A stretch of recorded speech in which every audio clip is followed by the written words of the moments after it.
कलाहांडी जिलार आदर्श ग्राम पंचायत बोरपदर बिजु युवा बाहिनी सभापति सुशांत साहू, संपादक शेषदेव साहू, कोषाध्यक्ष कुमार साहू नेतृत्व में मु हीरो मु ओडिशा कार्यक्रम अनुष्ठित हो जाइछि। कार्यक्रम में मुख्य अतिथि भाव एम रामपुर जिला परिषद श्री पुष्पेन्द्र सिंह देव और करलामुंडा पंचायत समितिर अध्यक्षा अमृता साहू, सम्मानित अतिथि Borpadar panchayat sarpanch Madhav Sahu, PO Subhash Sahu, GRS Lambodar Sahu, block संयोजक देवेंद्र प्रधान, उपस्थापन भोदेव साहू प्रमुख जोग देथिले। उक्त कार्यक्रम में बिजु युवा बाहिनी पक्षरु नृत्य गीत प्रतियोगिता परिवेषण होइतिला। पूर्वरु होइथिबा आस खेलिबा ओडिशा कार्यक्रम में जेउ माने प्रतियोगिता रे अंशग्रहण करी कृतित्व हासिल करथिले सेमानंकु बिजु युवा बाहिनी पक्षरु मानपत्र सह पुरस्कृत करा जायतिला।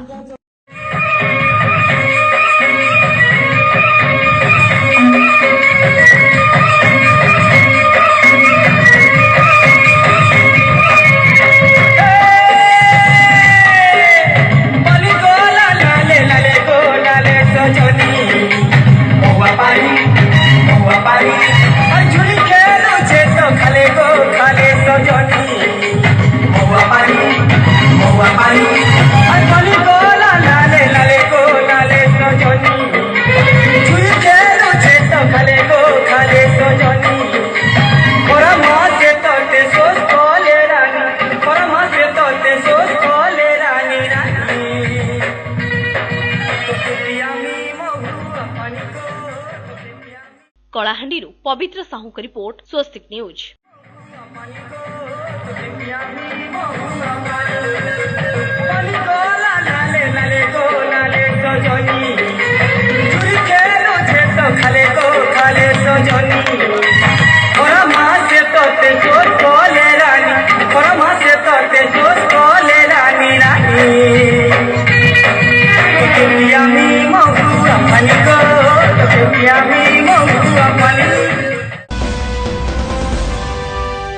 सतर तारिख गुजरात राज्यर सूरत सहर में प्रवासी